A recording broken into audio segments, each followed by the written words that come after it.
Brought to you by Nordic Podcast. So we're joined here today with Siri Østvold. Yeah. In my eyes, literally the female Aquaman, like Norwegian free. Is it free diving? Yeah. Is that a correct term? That is correct. So a free diving champion with no fins. So that literally is like actual free diving. You just came back from the Red Sea and you have done scientific expeditions from, Vancouver or Hawaii to Vancouver. And you're one of the few humans that have actually seen also the Pacific garbage patch. Your work towards the environment, the oceans, and your ability to thrive in it, that literally puts you as the female Aquaman. So I should just say we're here with Aquaman or Aquawoman. Aquawoman, I prefer, but yeah, thank you for that. Of course. I mean, it's a superhero, in itself, and what you're doing is superhuman. So we're really, really glad to have you here today. And happy birthday, belated. Thank happy you. Belated birthday. Yeah, it's a pleasure to be here, and I'm looking forward to our conversation, diving deeper. Oh, we started. Yeah. So how was the Red Sea and how was celebrating your birthday? Because you just more or less came back, obviously, post-quarantine period. Yeah. Well, it was my first time in the Red Sea. I've never been there before. I've been in other oceans around the world, but so this was my first in the Red Sea, and it was quite just amazing. And it's different now when there's less tourists. It's, of course, we were on a boat, a big boat, and just a few people, some scientists, some photographers, and just enjoying the ocean. And it's, from what I heard from them also, it's very different now.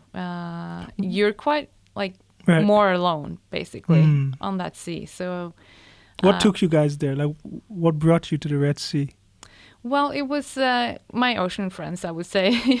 Yeah. And when I got the opportunity to join them and see their work there's a dolphin researcher there and just exploring that sea and diving and enjoying diving together with friends like that. That's kind of what drove me. And they all want to, do good. They want to conserve the ocean. So we have a lot in common. So it's quite a privilege, you can say, to be there.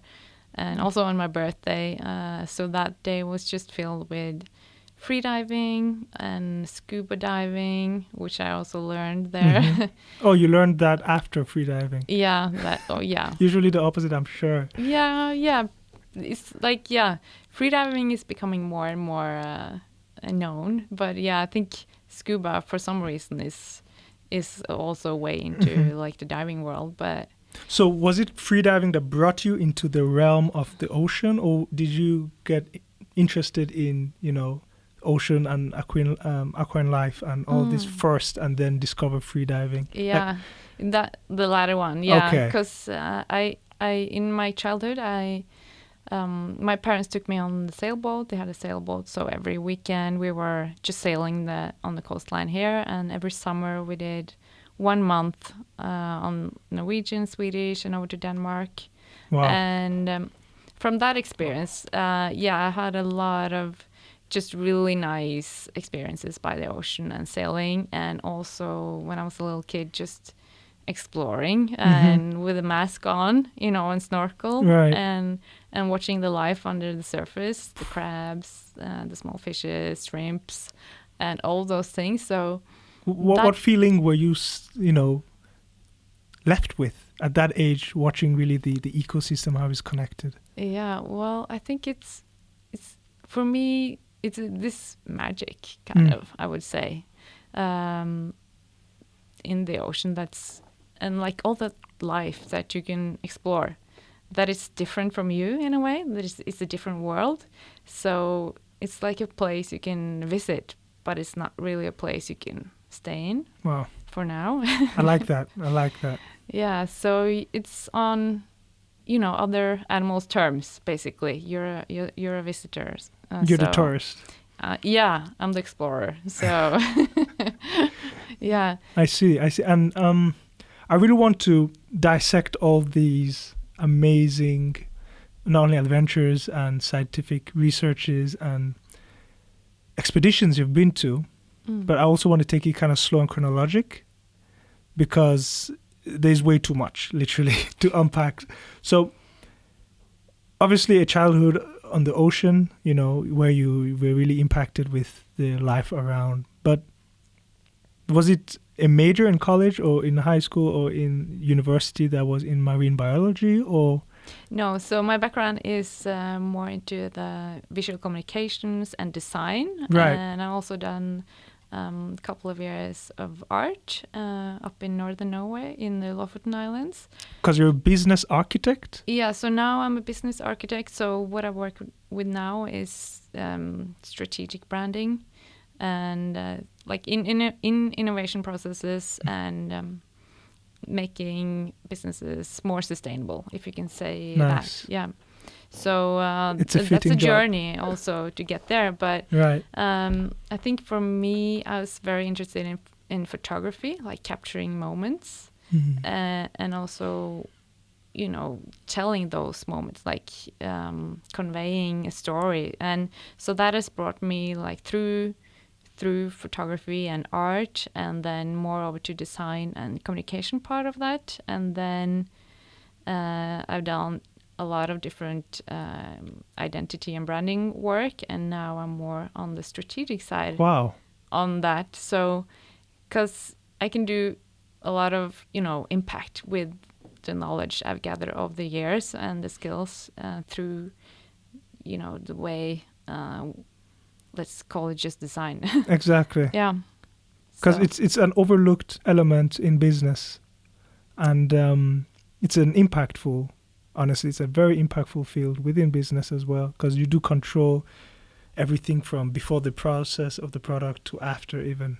Yeah, and that's for me where that kind of where I can see that I can have a voice and an impact with the creations, let's say it. If it's in business or if it's just me telling a story about what I experience, to impact other people's lives, right, or to impact the businesses or even, the strategic decisions business could take. If it's the business model, new business, or if it's their branding. So, and also I see there's a huge popularity in entrepreneurship globally that is increasing.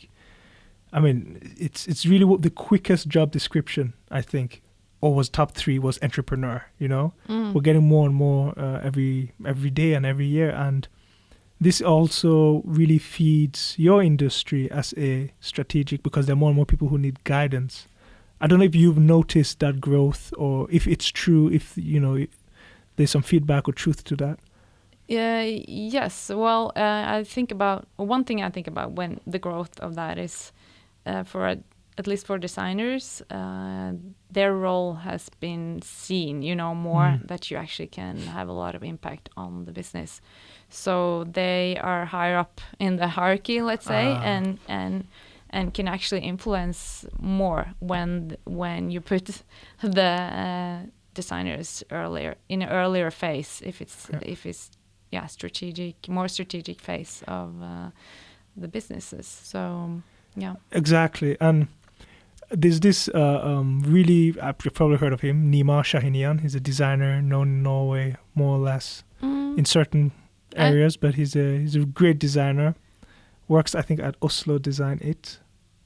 Okay. Right. Yeah. And he said something that really opened my eyes to the design world. It was like literally every product you have ever seen has been designed by a designer, right? Mm-hmm. And that shows you how their hand is in everything, and thus in packaging as well, and in renewable, as you mentioned, resources. And so you guys really have such an impact for the better or for the worse when it comes to products and businesses and startups.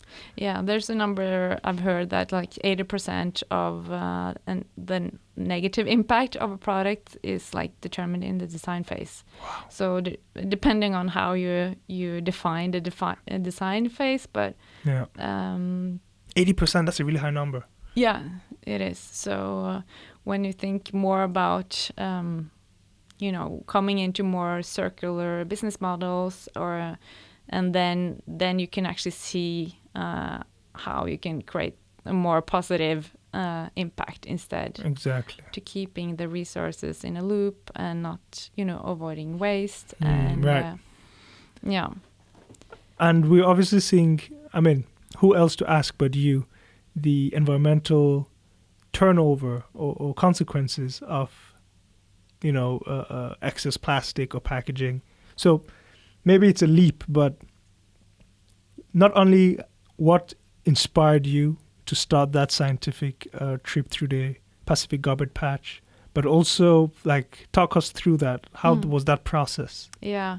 Well, I can take you back, first of all, to a little bit back to my, youth on the Norwegian coastline, also because being, sailing on the coastline, and also since I like surfing a little bit, Wow. Forever beginner surfer. So Forever. But of what I've seen during my travels on the Norwegian shores and also in other countries is this plastic impact on the shores there, and on the wildlife and on the communities, and also just changing ecosystems. Like on the south coast where my parents has a cabin, over the years being there visiting, I can see that it's less fish. You know, in the sea, and it's just over a few years. Right. So let's say a decade. And then there are fewer birds, and I'm just curious, what are the things that we are doing? What are we doing wrong? Right. And there's something wrong here. Things change very fast, and all of this stress on the environment, and one of the things that are very visible is this plastic pollution on the shores. That's being an ocean lover and spending a lot of time there, you see all the things that come in from the sea. That's tough. Yeah, it is tough to see. Right. And so that's where, and also as a designer, knowing how we can change these things, because it's a problem. It's a human-made problem. Exactly. It's a system that's not working. So yes, it's the material, but it's also the system, because if the plastic isn't end up in nature, exactly, then it's a different. Then it's a different thing. Right. We're not good at completing the life cycle. Yeah. It's the recycling process needs to be way better, or at least the life or the end stage of the life cycle needs to be changed if we're using stuff like plastic. Yeah. It's a material that is gonna last much more longer than you and me. Yeah. That's insane. That's scary to think. I read this. I think it was National Geographic posted. They were at the deepest part of the Mariana Trench, and they actually found plastic filament. Yep. And I was like, it's official. It's everywhere. Yeah, it's official. Yeah, it's everywhere. It's in the air. It's in you. It's in me. It's in the fish. It's it is. It is a human-made problem, but so therefore it's also very possible to fix. And it takes work on different levels, and it'll be a process, but it's definitely a lot of things that we can do already now. So, but just being aware of that if you have single-use plastic, just knowing that if you then use it and throw it away, it will outlast you. Yeah. And that's kind of weird to make distribute these products that are meant for a single time use. So it's a lot of things behind this. The verbiage also would need to change, because even the term single use, you use it once, but it gives it a very short lifespan. When you think of single use, you think that you use it once and it is gone. Is rather that its use is gone, but it is around forever. Exactly. Yeah. So, and I've been to that, that place, right, where we think it's a way, but it's not. It's in the middle of the Pacific Ocean, where we sailed through. When you say we, who was on the expedition? Yeah, so, it's 14 women from all over the world with different backgrounds. But they all were interested in this plastic problem, and they all had different angles of how they wanted or could contribute and look at this problem to find solutions. So, we didn't know each other from before. Wow. Yeah. How did you guys find each other? So it's through this British woman called Emily Penn. So she initiated the trip. So it's kind of a curated sailboat. So it was scientists, teachers, designers, and filmmakers. Amazing. And, that's really nice, actually. Yeah, it's a really cool nice. Group of people. Yep. Yeah, it's a cool group of people. It's part of my ocean family, and How long was this the preparation stage and then the departure or the journey? Yeah, so we had the part of like the curating the boat, finding the people that should be on the boat took a little bit of time, and then for me it was I think it was almost a year before sailing that I could kind of prepare, and but a lot of things happened in the last months, but what I found really fun being part of that preparation was actually like the packing part, because you're going on a sailboat, it's limited space, right? And you get a box like this that you can have your stuff in. Oh, so they give you a certain box with a fixed diameter. Yeah. So you have to think of what you actually, what you need. What you need in life. Yeah. What do you need on that island? Yeah. What do you need actually? Yeah. Wow, I like that. It's really brings you face to face with, what do you need, not what do you want. Yeah, and it's also the other aspects that I had to think through, and that's also why I found it fun to actually prepare for the trip, because we needed clothes that was made of natural fibers. Because if we had plastic in our garments, we could, since we were collecting microplastics from the surface of the ocean. Right, contaminating the samples. So, so natural fibers with everything, and then, what about sunscreen, and what about like lotions and stuff?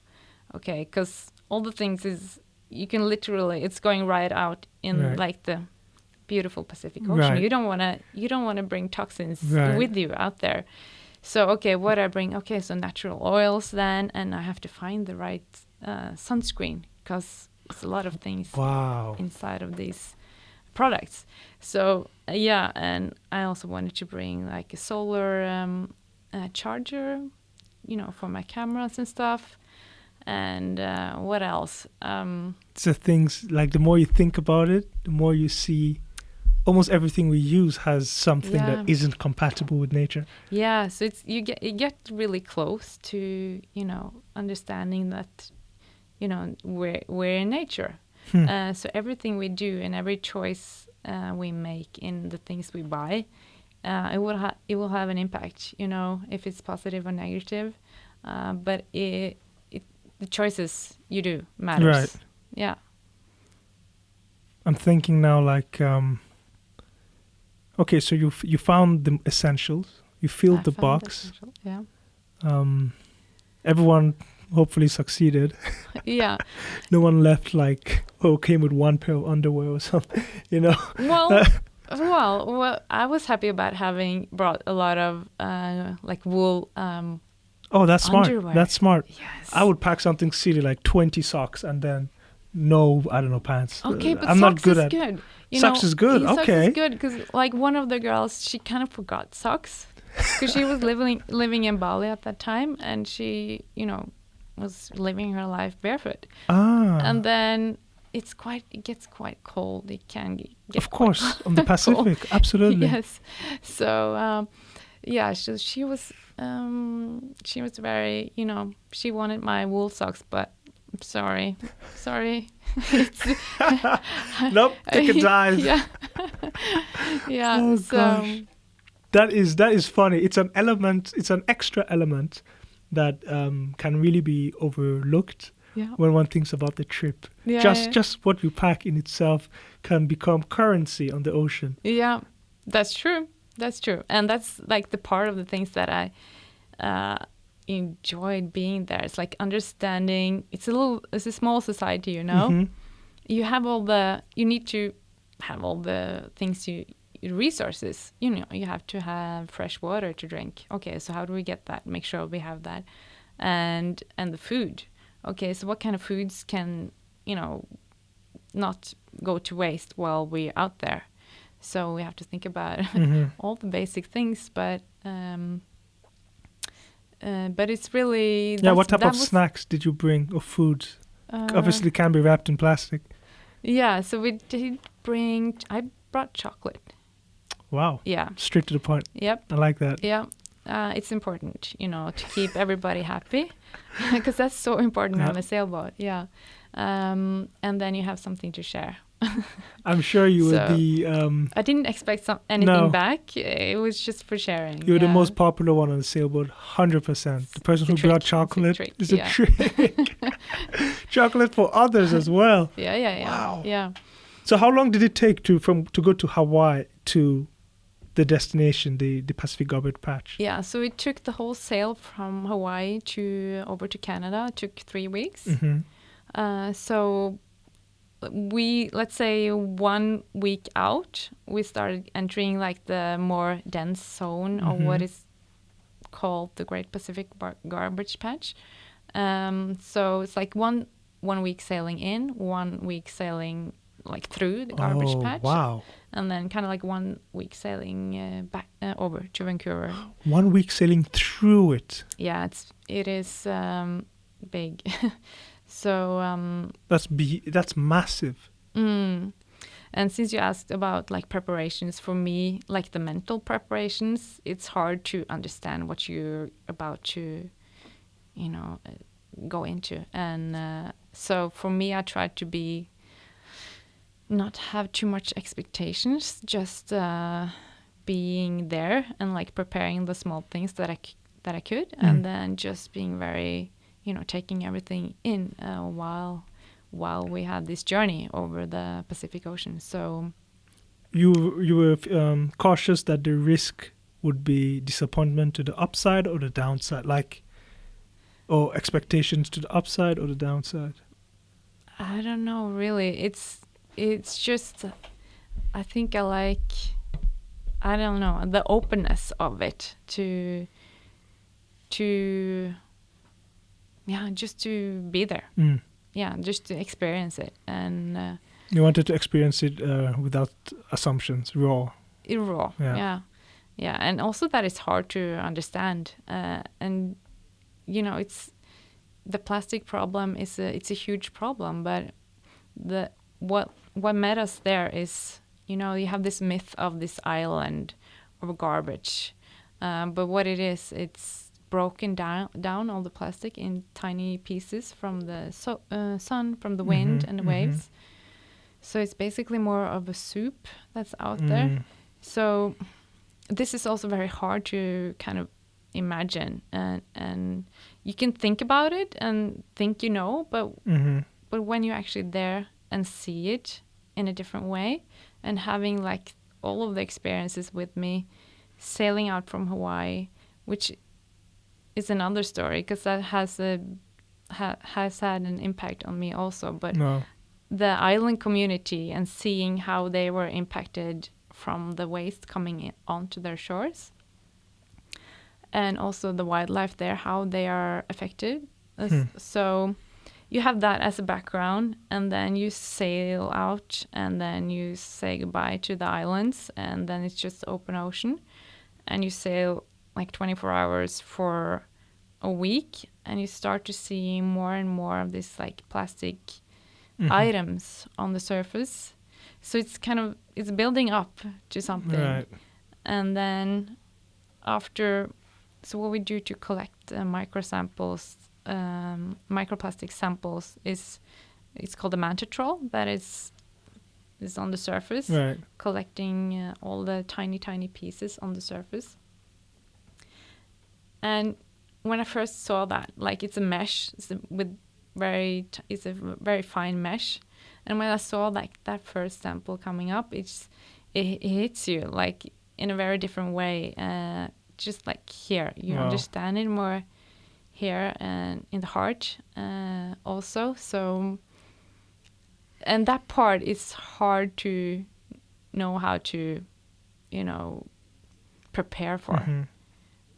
What questions were going through your head when it hit you, when you saw that? Or what statements were going through your head? It was mainly just very sad, because it's then you kind of understand the impact of it in another way, that it's so tiny, these pieces. And as I sail, I also learn more and more about the impacts of it, and that it has toxins in it and all of these things. So, but after a while, it makes you more and more, just want to focus on solutions instead of all the problems, because that's where you can actually do something. So it's action rather than just... Yeah, it's really sad, honestly, because we have seen civilizations crumble to dust and the remnants are like almost non-existent. But this is something that is going to last. This impact, this footprint will last. And it's a shame because you will have future generations paying for this for a long time. True. Yeah. Was there any recognizable, maybe this is petty, but was there any recognizable pieces of garbage there? Was there any company logo you could see? Like, oh, yeah. Oh, that, yeah? Well, I didn't actually see company logos because out there it's quite, it's been there for a while. Of course. In this, it's a huge gyre. Right. So it's quite small pieces, but you can definitely see items that you can recognize. So if it's like a toothbrush or an insole, shoe insole. Oh. Yeah, and there's buckets, lots of different kind of buckets. Buckets. Yeah, so and containers and lids and half of a toilet seat and yes, weird things also. So and this is the accumulation of. So the garbage patch is the accumulation of all the world's waste, or is it specifically from a continent? Because it's strange that it has all accumulated in the Pacific Ocean. So I'm thinking the countries bordering the Pacific alone, or... Yeah, it can come up from different parts of the world, basically. So it's not only the surrounding areas, but it can also come from Asia of course, and different places. Yeah. I think it's something, or it sounds like something one has to witness as well. And unfortunately, you can't witness everything to then make a decision to make change. Because, one has to, as they say, a wise man learns from the experiences of the mistakes of others. So you can't put yourself in a position where you have to experience everything firsthand before you take action. Exactly. No, it's hard to, not many people, as you said, has been out there. There's been more people on the highest mountain in the world than out there. So you can, well, for me, that's also because I did this trip. It was something I wanted, for my own. I wanted to learn and understand the problem, and I wanted to connect with other women and build my network of, change makers that care about the ocean. Right. So for me, I also understood that my, being an eyewitness to that, the power I could, just by sharing what I've seen and my understanding of how we can solve the problems on various levels. I understood that role also more afterwards, after my sail, because it is quite of a, it's as you said, not many people have been there, so being able to tell that story is also something now I try to do more. Yeah. Besides like telling obviously the story of the experience, which is something that needs to be shared, do you feel there were any practical, long-lasting, actionable changes that occurred, let's say even in your business or the way you handle customers or the way you handle design or architecture after the visit versus before? For me, definitely, at least my first of all personal relationship to plastic has been more, I'm more aware. I thought I was aware before the sale, but now I'm even more. So every like little plastic piece I hold, I make sure it goes, in the trash. Everything is more important now because I visualize this thing being out there in the ocean where it's not supposed to be. And also in my work with clients or with businesses, this is of course, it makes a difference if it's something you do for. If you work, I've been working with the textile industry also a little bit, and on more circular services, let's say, to rent out products instead of so you can rent out textiles instead of buying them, right? And then you always have the product in control of the material. Somebody has a responsibility over that material, and it has value. So I like that a lot, and it's challenging the norms of an entire industry. Yeah, and so it does, and being aware of how microplastics and all the particles from the textile industry and all the chemicals. So, okay, I can actually help creating the system or a solution as a designer to look at, okay, what are the options here? If we have a business platform like this, what kind of product can we actually create then to keep it from shedding microplastic, for example, or to what kind of chemicals can we avoid? So there are a lot of small details one has to double check and see if one can innovate a way. We try. We don't use plastics because I have like a clothing company on the side. Yeah. And deliberately we stayed off of plastics, and we tried to use materials for the packaging. So none of the materials are, you could call them fresh, I guess. It's recycled and reused deliberately. But still, now that you're talking, I'm trying to go through everything again and go, okay, like even the hard clips on the material, we tried to pick metal for it instead because it's more, it's natural occurring. But there's still ways one can even be even better, right? Especially as a startup when we were a startup where one is forced to be within budget. It's not always fancy or nice to go expensive for the sake of environmental, reasons. Investors, they might like that, but then behind the scenes, they don't really like that, And I guess the question becomes, what simple steps can all these startup guys do to create a better impact? I think just being, making the decisions or just knowing why you make that decision, maybe because everything has an impact. If you create a product or an online service also, everything has an impact. So just understanding where, okay, what will that choice mean? Can I do it better, or should it be a product that's last for one day and then become, soil? Right. Or should it actually last for 40 years? Because it makes sense to do that. And then what kind of material should we then use? So I think just in general, like having a I guess having a a clear- conscious conscious action plan. Yeah, and sustainability as Mhm. a part of your core values also, because it's needed. Yeah. Sorry, allergies. It's a crazy season. Oh, okay. Yeah. So in all this, what should I say? Let's call it. It is protected. It is noble. It is cutting edge.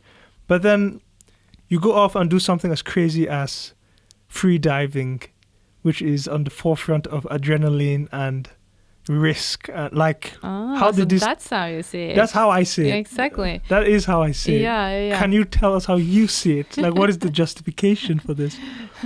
Well, first of all, I just love being in the ocean, and it just gives me joy and health. And for me, that's why I wanted to learn freediving, because I knew I would love it, and I did. And just being comfortable being underwater, to have more time underwater to explore, basically. Wow. Yeah, so it's just for my own pleasure. I wanted to do it. And also maybe, being a little bit comfortable if I surf, being in big waves is a lot of forces. And then just knowing your body a little bit more, and knowing your breath and how to tackle those situations is also, it was also for me kind of a bonus to that. So, but what it is, it's the opposite of this adrenaline and risk taking, because so that's what makes it different than other activities. So, because the point would be to not use oxygen, because you have one breath when you dive. You take a breath and you dive down, and you're in the ocean, So you have to make sure you don't use up the oxygen. So then you have to actually relax, and then it can last you longer. Then you can be under the surface longer. So with adrenaline, you have that's the opposite part of it. Of course. Yeah. So. But I mean, it's not something that every person does, and to be a Norwegian champion at that is, most people, when they're underwater for a little bit too long, the adrenaline spikes. So to have that control within let's say an element that isn't exactly natural to human beings is fascinating. Yeah, it is, and I see your point. Right. It is. Maybe it's different, because as we started out also in the conversation, it's a different, it's a different world basically than up on land, and it's great. It's pressure under there also. Of course. So and you can't tap out. You can't tap out when you're down. You got to come back up.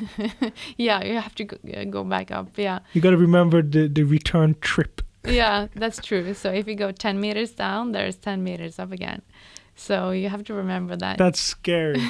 For me, that is so frightful. Yeah. So I think it's that's like a part of the journey, understanding how your mind reacts, how your body reacts, and how your body reacts. It's something called Mammalian dive reflex. Okay. Which every human has. So it's something that happens when you put your face in water. Mm-hmm. So the vagus nerve, and like what happens then is that heart rate goes down. So then you already then the body is like preparing you to conserve oxygen. Mm-hmm. So, and when you dive down, there are different things happening in the body. So you have vasoconstriction. So the body in like the fingers and hands and feet, they go more into the organs and the torso where you actually need it. So it's all these things that happens magically, automatically, So we can actually adapt to the depths also, and to less oxygen. So and there's more things happening in the body. Please share. Okay. Having the time of my life back here. Yeah. So imagine then, I can take you through a little dive then. Imagine. Let's see the process. Yeah. So the process is, first on the surface, you have to relax. So no hyperventilation or no like gearing up. It's about like relaxing and getting your heart rate down and breathing just like normal, easy breaths. And then you take the last big breath, and then you try to dive down with as little effort as possible. Okay. Everything to conserve your energy. So you do like this duck dive down, where vertical down, so you can glide down like a elegant whale, right, or something like that, and then head first, obviously. Head first, and then that propels you down, so you can start descending into the deep. So, yeah, and then you have the heart rate is already down, and then the peripheral vasoconstriction. Yeah, where the blood focuses on the important organs and parts of your body. And then you also have your spleen. That will also help you. So that has actually oxygen-rich blood that at some point it releases this into your body. Amazing. Yes, it is. And all of this happens without noticing. Well, you can actually notice one part, and that is you can feel like you need to pee. Oh, so that's the sensation. And what does that mean? That means, I think it's it's a lot of blood now in your body, and I think it's something that it releases water. It's yeah, so it's well known for divers, right, that you kind of have to pee a little bit. That's fascinating. That's yeah. I'd like diving physiology is it's something different that I haven't really studied at all. Yeah, and all of this, when you're 10 meters down, the pressure is the double than on the surface. Double of like surface, yeah? Yeah, okay. Double of surface. So then your lungs are like the half of the size. So all the air pockets in your body, you have to equalize. So you have to equalize your air.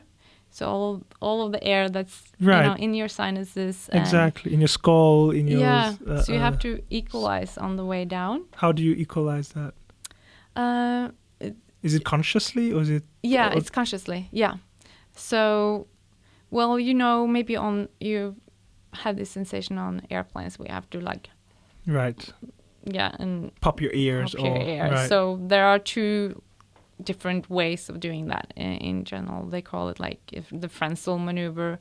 It's like diving technical terms, but it's most people think of it just like blowing, holding their nose and blowing, and then you can pop your ears, So you also have to do that because all of this air compresses as you go down, and also if you have a mask on, then this air also compresses. So this is starting to squeeze you. Right, in your eyeballs. Yeah. So that's actually like those two things you have to do. You have to make sure you blow a little bit air out in your mask so it doesn't squeeze you. So you blow air out into the mask? Yeah. How do you do that? Like just with your nose. Oh, right. I was thinking goggles without the nose involved. Yeah, so you have to have, that won't work. Then you have to put water in the goggles, or else they will pop your eyes out. Wow. Kind of. But back to the body, because there's one more thing I wanted to tell you about. You have the spleen and the oxygenated blood, and then because of this air compressing in your lungs and the pressure, there's a thing also happens, like a blood shift, they call it, where the blood plasma takes up the space, so the lungs doesn't collapse. Yeah. So it's all of these things that actually happen in our bodies just magically. Because that's so fascinating. Yeah, so we can Wow. all learn to dive. Actually, we're made for it, even though it's different. It's a different environment. So you have that mental like part exercise of like, if you're afraid of doing it, that's one part of it. So, but actually, like your body Can do it. can handle that. Well, so my body's well. really good at sinking. That's so I have that advantage. I sink like a rock. You do? Okay, so then you'll have nice free falls. And that's part of like that's a good part of That's a the good part. freediving sensation, where you can just at one point where you start sinking instead of floating up to the surface, you just relax and let your body just sink down, and that's a quite nice experience. You're weightless, then you're just like. Wow, the way you're describing it, borderline, like it's borderline triggering my fight or flight. Yeah. Even just the way you described how there's a point where you sink Yeah. freely in a way. Mm-hmm. Yeah, that's fight or flight response is coming out of me. Do I have a phobia? I don't know. I'm just discovering this about myself. Yeah, but it's different. It's different. It's something that you probably haven't experienced. So it's not weird. But I think maybe, if you tried it. Of course. How deep did you get? Well, I haven't gone that deep. I've been 27 meters. No, not deep at all. Not deep at all. No, 27. Nothing. Yes. Nothing. Kiddie pool. Yeah. Jesus. Yeah. So that's. And how long did it take? Yeah, it doesn't necessarily take that Right. long, but you can say as a general rule, like 1 meter, 1 second. Okay. Anyway, so Okay. yeah, but it depends on what you do down there. Exactly. But if you just go straight down and straight up, it can be quite quick with fins or without fins, and then you have also a monofin. That's like a Right. dolphin tail, you can say, Right. and then you have this dolphin movement going down, so that's quicker than, let's say, just swimming without any fins. So on your way now back up, first of all, when do you know you have to turn? When do you know, okay, I have enough only for the way up? Yeah, it is, of course, if you're a very deep diver, then you have this routine, and you know you have this goal that you're going to go to. And for me, I often just dive by the feeling. Intuition guided. Yeah, and that's part of me. Intuition, it's how I navigate the world. But but usually for me, it's stopping with equalization. So that's like a constant thing for freedivers. That's a lot of the times what can stop people, that you can't equalize your ears. So you have to turn before it starts to hurt, because you can't push it. And that's also the lovely part of freediving. It's nothing you can push, you have to let it happen. And I think this is something, it's different from how we are used to in our lives. In our society, we're kind of used to like struggling and hustling and working hard against something, training, exercising, always this pushing. But you can't do that with freediving. So, but that's a noble thing to say, or being Norwegian champion, to say that you can't really push it. It's almost like saying, well, you succeeded in being Norway's best, but it was naturally. It was without pushing. So it's almost like taking away your hard work, if that makes sense. Yeah, I understand your point. Yeah, so I think it's good to have these goals that you aim for, and just letting it be a journey to get there. Because sometimes if you push, sometimes maybe if you release a little bit, it will open up again. Exactly. Yeah. And the way up, like, is there a system to that? Or, like, do you go as fast as you can? Do you go as slow as you can? Like, what is there? Because now we know kind of what to do down, but going back up now. Yeah, so all the way you want to make sure you relax and conserving your oxygen. So it's about being efficient and streamlined, both falling down and in your movements coming up. So depending on the discipline, but let's say you have fins and swim up, then you want to do this efficient. So when you're deeper down, it takes more an effort because it's harder to get up. More pressure, yeah.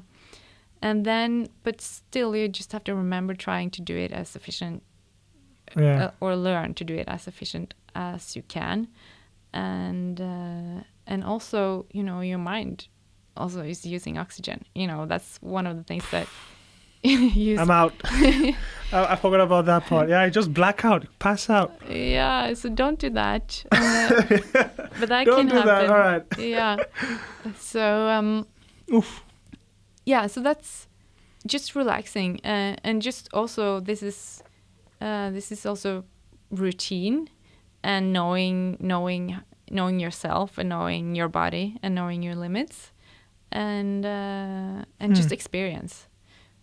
Yeah, and big part of it for me, it's just enjoying the sensations, because it's sometimes when in my learning process, which is just started, it's about also enjoying that process of like all the feelings you feel, but letting that be, enjoying that part of the process too. Like, okay, yeah, so here I'm struggling or something, or here I'm like thinking about this and that, which I shouldn't, and then I tense up. Right. And I know that doesn't work.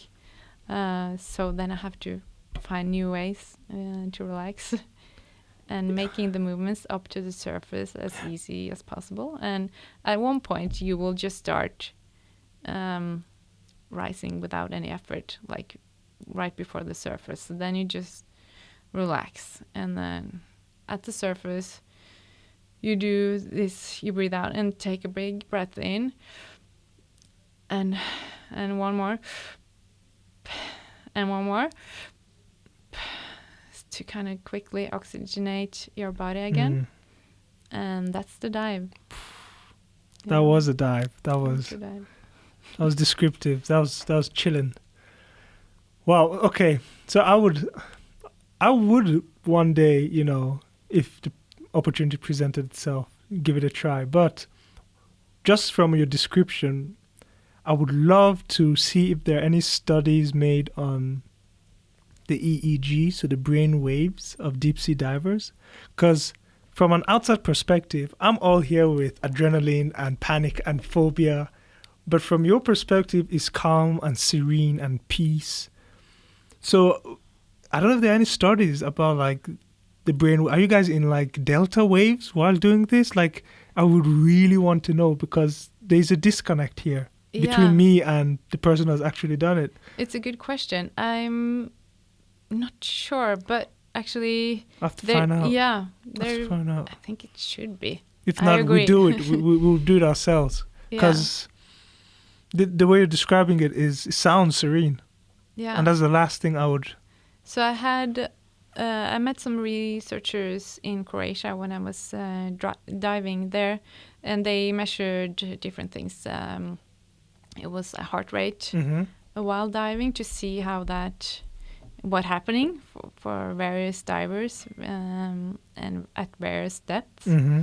And so they were measuring all kinds of like lung capacities, and did ultrasound of the lungs after a dive to see to see how the lungs. Right. Yeah. But I'm also curious about that question. So let's find that out. Let's see. Maybe he has it. Oh. Yeah. So you're interested in that part?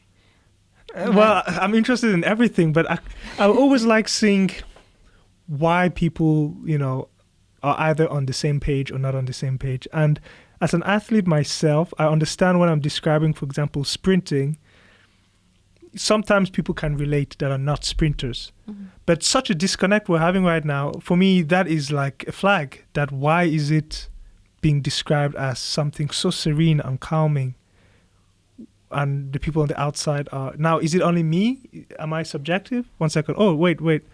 This is good. Neurocognitive markers during prolonged breath holding in freedivers, an event-related EEG study. Nice. This is exactly... Well, okay, let's see. If you go all the way down to conclusion, all the way down, there should be a paragraph called conclusion, participants, oddball, go. Wait, stop here 1 second. Sorry. I saw a graph. What was this? Normal breathing, breath holding. So this is how did it, and with stimulation. All right, keep going down to conclusion. But while you find that conclusion, I think like that's the part you want to achieve, like getting to that Zen. Yeah. Oxygenated and heart rate.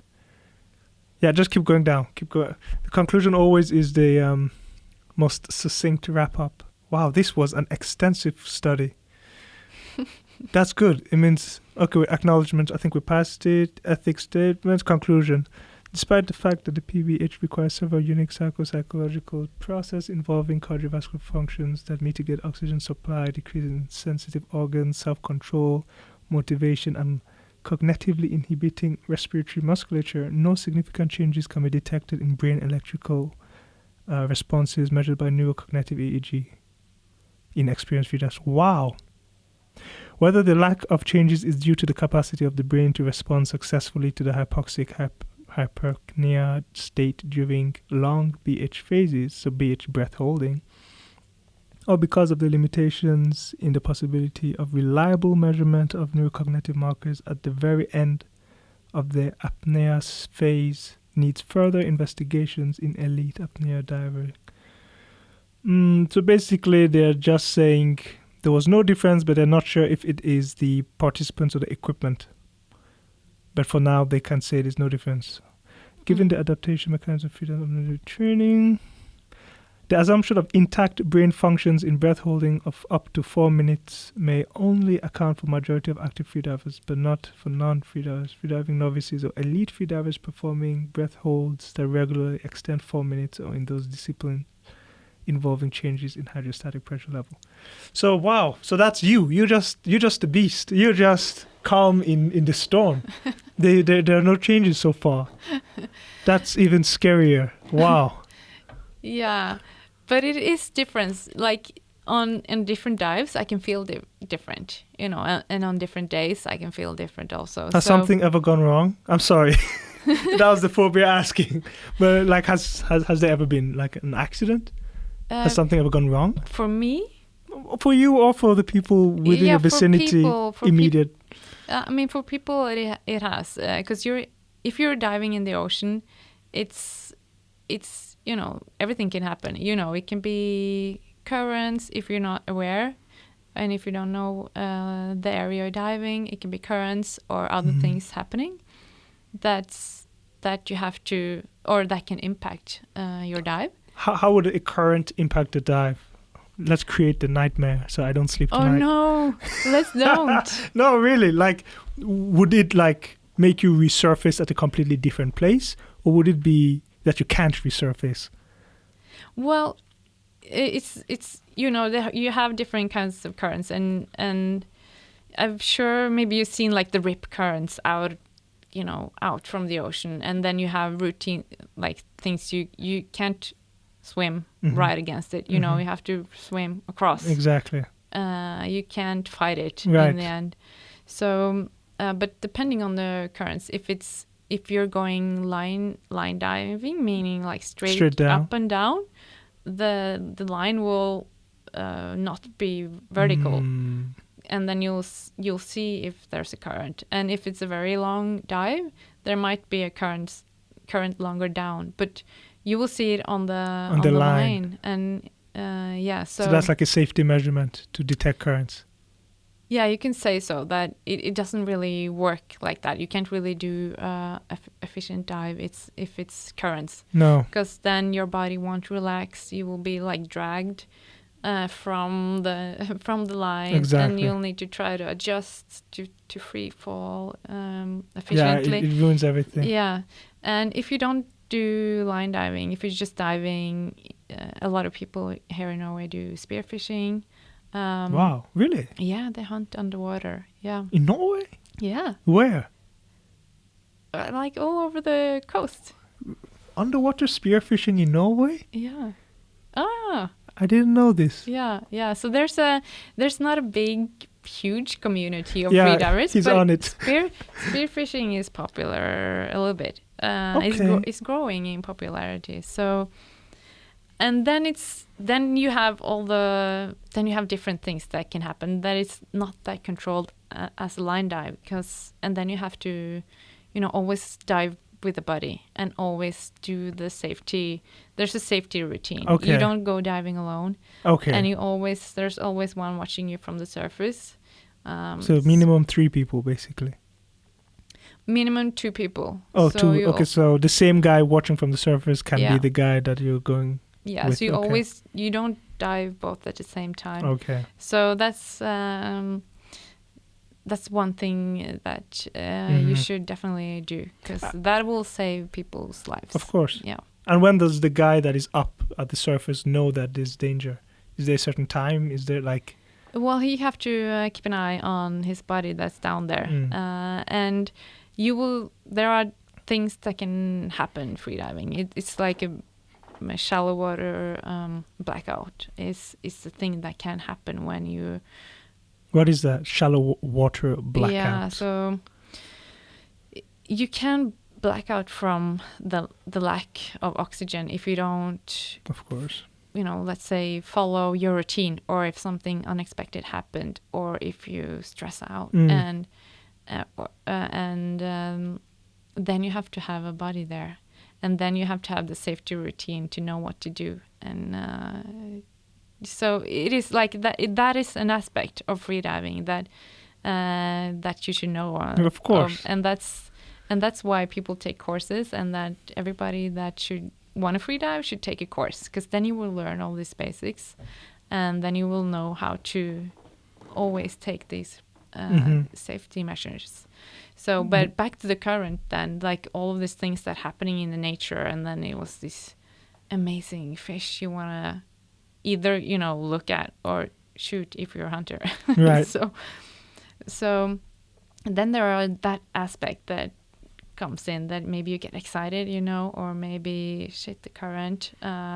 So it's 2 parts, knowing the area that you're diving, having some local knowledge of the area. Yeah. And then also, again, not pushing.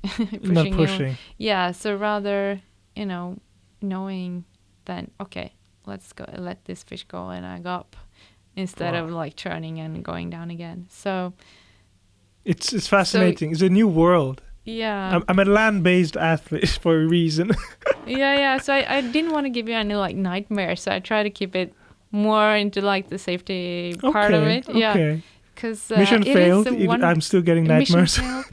Okay, but no. Honestly, I like being out of my comfort zone. And the nightmare part, it's more or less a joke, because as challenging as it sounds, I'm actually intrigued to experience it.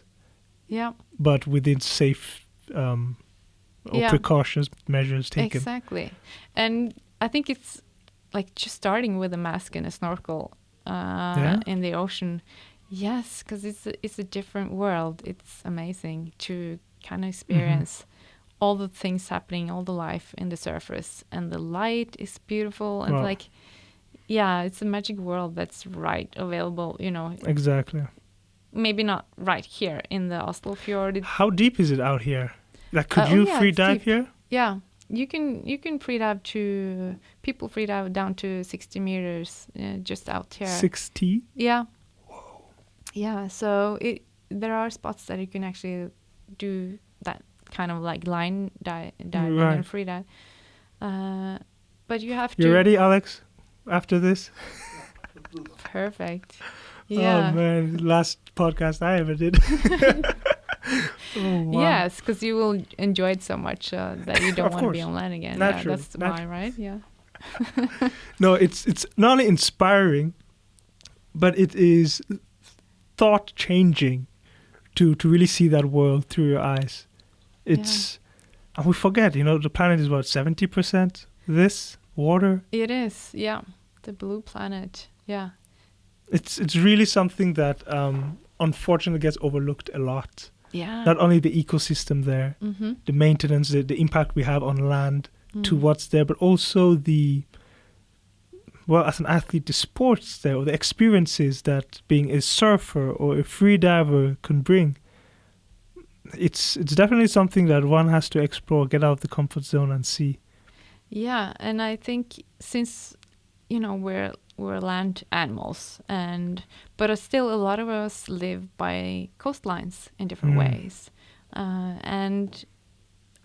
but it's still it's hard to. It's something we don't see. We see maybe coastlines, or if we live in a city near the ocean, we see that, but we only see the surface. So we don't have that relationship to that world. We don't see it every day, like we see the birds or hear the birds. So then we don't see the changes. Also, if it's the decline in biodiversity, or less fish in the ocean, we don't see it. We know it, of course, by numbers, and those that actually live from the ocean and get their food resources from the oceans, they know it. They see the changes. But for a lot of us, it's this whole world it's still not. We don't know that much about the ocean. We know quite. It's a lot of species that's still undiscovered in the ocean. So yeah, I heard that the ocean floor is not mapped out, but the surface of the moon and surface of Mars is mapped out. So exactly, yes. There is absolutely a lot we still haven't discovered on the planet we're sitting on. Yeah. So you have given really concrete steps of how a startup can change, or at least consciously change their design process to impact the environment. So what can a consumer do for this same goal? I think it's the same thing, just being aware of your impact or your positive impact. But knowing, if you're buying new products, understanding what you buy, that you vote with your money. So if you buy things from a brand that do some good stuff, then it makes a difference. If it's a high quality product that can last longer, that you can actually maybe sell to somebody else after you used it for.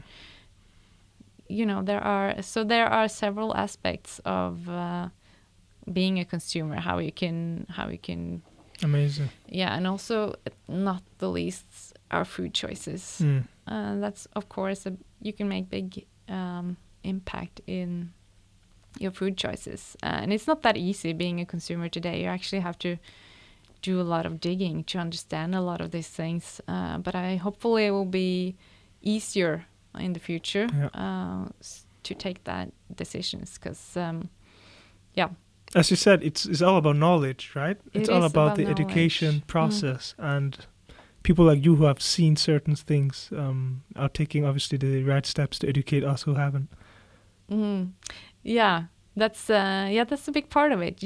Storytelling and seeing the connections in your understanding the connections in your actions, and then giving power to people to actually make change, and amazing on an every day. Yeah. So what is the next or do you have a next expedition you're planning, or the next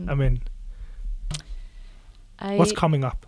Yeah, there are some they're not anything put in stone yet, Okay. but there are. Hopefully, You should say there aren't anything in ice yet. You in know? ice. Right. That's oh your. yeah, I agree. It's much better. That's Not your anything- term. Yeah, exactly. It's not in ice yet. It's not in It's ice. not. Nothing is frozen. Yeah. Right. True. It's moving. It's all moving. Water molecules. So, Yeah. what is floating around? What ideas? What expeditions? Well, hopefully I'll do some sailing. Mm-hmm. But it's hard to plan anything now with COVID and travel restrictions and people getting together, and so that's also part of like these things that are moving. That's we will see, but hopefully I think it will include some sailing. Beautiful. Yeah. And Where can, diving is always, Of course. wherever I go, I want to do that. So when was the last time you dove? How recent? The Red Sea? the Red Sea, yes, the Red Sea. Some beautiful dives there in the coral reefs. It's just amazing. It's just so beautiful. There are, several spots there, but there's one place, Ras Mohammed. It's a beautiful place with the corals, vertical walls of corals, and then just like blue ocean here on the other side. Wow. It was so beautiful, and it's something hard to explain, but it is. It sounds magnificent. It was magnificent. Yeah. Are there any ocean bodies of waters that is on the to-do list that you haven't been to yet? Oh, yes. Yeah? Yes. Like which? There are several. Well, first of all, I'm a little bit in love with the Pacific Ocean. I do have some more things that I need to do there. But I think I would.